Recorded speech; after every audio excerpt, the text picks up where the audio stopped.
ꯊꯤꯡꯕꯥꯏꯖꯝ ꯃꯥꯂꯦꯝꯉꯥꯟꯕ ꯁꯤꯡ ꯔꯤꯄ꯭ꯔꯖꯦꯟ ꯇꯧꯔꯤꯕ ꯆꯅꯝꯕꯝ ꯑꯣꯔꯦꯁ ꯁꯤꯡ ꯌꯨꯅꯥꯏꯇꯦꯗ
नुमित मरीनी चुपना पांथोकदौबदमलबा मेगा बॉक्सिंग इवेंट असिगी पार्टिसिपेंट चनीगा कुंथ्रागा निपान ममा मपा ओइबसिंग फ्रेंड्स फ्रॉम द मीडिया पुनमक पोइना हानमक्तदा नोलुकपमदे काई खुमना बुच्चरे यामना सांगना करिसु हाइजनंगाई लेते अखोइगी इरमदम असे कोई लोइनम खंगरगा लेरबा वफम अमखने पिकलबसु राज्य मणिपुर से कोई द पावर हाउस ऑफ बॉक कोई स्पोर्ट्स हैरगा खंगरगा लाकपदम लबा इरमदम अमखने अदब हौजिक हानगी गा हौजिक का हौकिब चही मंगा के ग्राफ येंगब कांदा मणिपुर के ग्राफ से खितंग हंथरपगुम उई in the field of games and sport reason अखोइ लोइनमना खंगनबा ngakhtane अखोइगी राज्य सिदगी अखोइगी राज्य सिबु सक्तागलिबसे हिरम मरी न सकता है इसागे संस्कृति इसागे लोन इसागे इतिहास इसागे चटनबी इसागे लाइनिंग लाइसोन लोइना साना खोनब हाइरिबसिंग असिना पृथ्वी के फंपाक तक मणिपुर बो पिकलबसु कोई ख्वाइदगी मतिंग लेबा दुम लब लेबाक अमनी हाबदु सकता है नसे थवायाउना सानबिरिबा बॉक्सिंग बु पामना सानबिरिबा अंगांग ओइबसिंग स्पोर्ट्स पर्सन सिंग बॉक्सर सिंग द अइना थमजरमगदोबदे कोई पुंसीदा कोई प्रिंसिपल अहम खक फॉलो तोबा मगक चंगी एनी फील्ड चपकांदा long term journey of life the successful होइगे हाइबा तारगदे फिनिशिंग लाइन टच तोगे हाइबा तारगदे अइना होनजरीबा दुगे मही चागे हाइबा तारगदे प्रिंसिपल अहुम का फॉलो तोबा तंगाई फदब्रा इन खले अहे अखंग अइ सिंगना मतम लेबा किबेक्ता दमक पल्लगा तकपी तंबिरगा खंहन बिरगा लाकलबंग हक्तने अइना नहुना न हाइगदोबो नते अहान बदा कमिटेड होय कन्विक्शन नमगा लोइना न कमिटेड होयबा मगक चंगे कन्विक्शन लेत्रवा सेल्फ कन्विक्शन लेत्रगदे I will not have a conviction towards my society, toward what I am doing. I will never achieve. I will never touch the finishing line. Ani subada humility. Humility comes with discipline, self-discipline. Self-discipline laiba mi se vanity leiroy, ego leiroy. Koi khudimak se अखोई लोइना खंगनबा मयाम लेखरे Mike Tyson फावग्रबा Mike Tyson से matamamada magi igona khazik tang hendokibana maram maraga fajakraba magi history the amuba sport dark sport amakak leike. He is known as one of the naughty boxer, most dangerous naughty arrogant boxer in a kanay. Adum to Nakwegi rise at the so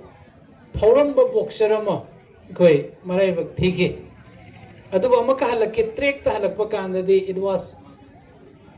too late to return. Anna, I'm maming the Panjara Roige. Anna, I'm heisening with a self disciplined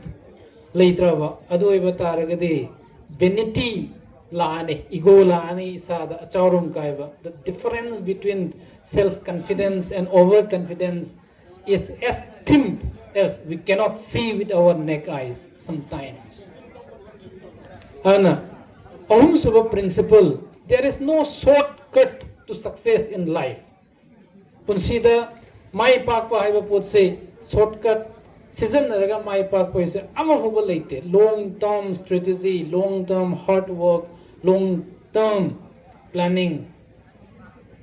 Adune the car ladies. Highly Mamakasi combined or hard work, Haraga some other kind. The level, the amount of time, Matamakoina Piriva, energy, resource, Mayam Tata River Mayam. Anna Nasi, Komba Amateur Boxing Academy na Pampakama Kakpiraga, Manipur. Amateur Boxing Association की meeting मखादा Namit मरीनी चुपना पंक्तों का दरबार सुगम लबा championship से platform में कभी बने assume लबा प्लेटफॉर्म से दगे खुदों जावा लोरगा एक्सपोजर फंगागा इसागे weakness सिंग इसागे strength सिंग फर्जन रिट तोरगा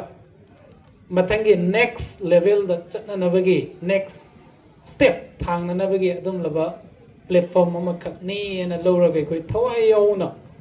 कोई perform to ba isagi haithoi singthoi ba ishor nei koi khodimak se inapt qualities khara piraga yahollaga sangsar da tharak pa ngahak tani toba tabu matam gi matung nei koi na groom to ba haihauda ba taraga de lamang nei finishing leite mahi saba phangde finishing ede mahi saba phangda ba am kan honara mane made am fazana sanara koni made losing yamna sing mane karamina mangi bano ga haibu khoi mam tare ai isagi khunda su isagi irei kai da su loina leiba ngaktan tobo hairiba du taroi gi haiba taraga de tada nabagi damakta ai ngasi dagi self correction to bo makak changa ana self correction corrective measures lorga sabba taraga de phauroi da boge maram leite maram de Israel hairiba country se khwai dagi pickpock country sing manung da amakak ne population khwaidagi yam daba adum laba kanglup amakak ne tobo pithrivi ge every field de yeng bakanda makoina luina ma control to world politics wagera world economic wagera world goigi games and sport wagera science and technology wagera every field chalaga yeng bakanda de Jew hai bakangu sin absolute control to evangelical Christian karaga Nobel Prize nasi for more than 200 Nobel Prize in different discipline. Thang base karamba kangbu no in a tiru bakanda. Hektamak Jew machawarama origin se Jew warama. Adu karigino haragade makoida high river principle ahum se larik ta khak lehanda masade adopt away. Aduga luinana mangum the sangsali aduna Israeli makai se ngasi so Pithrivi ki meeting the Kanagom Bakar ki meeting the Makuziam the Pataba Kanglu and Urumbadia Tobutabu in the real sense that the Makuzi quite a unity labor, unitedly fight over Adum Lava community, Amakakni, I would have but talked of Ryan Akal. And the good Manipura Ladiva, Kanglu Puru, Kuntraga Marie and a Ladiva, a sea, Nuxichan and a later guy who said, Luina Makfawayava, Amade Kudima, quite a good chocolate iramdam. Iri pa ka masemba ngamba dum laba jati kanglu fruit ngahaktan an ai kari da ka lei haragadi ai masen asip nungsi chanana coordination cooperation piminaraga amade asoiba da khudom mi thillaga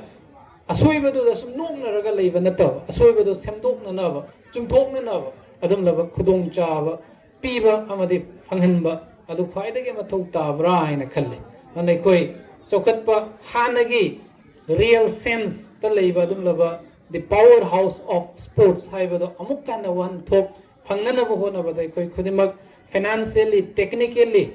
pifam thokpa support makai piraga amat oina chatminnaba ngambadum laba samasama oiminarasi haibo fam kharse thamjaraga mayam punamuk pamuk kana lupam de kai khumdu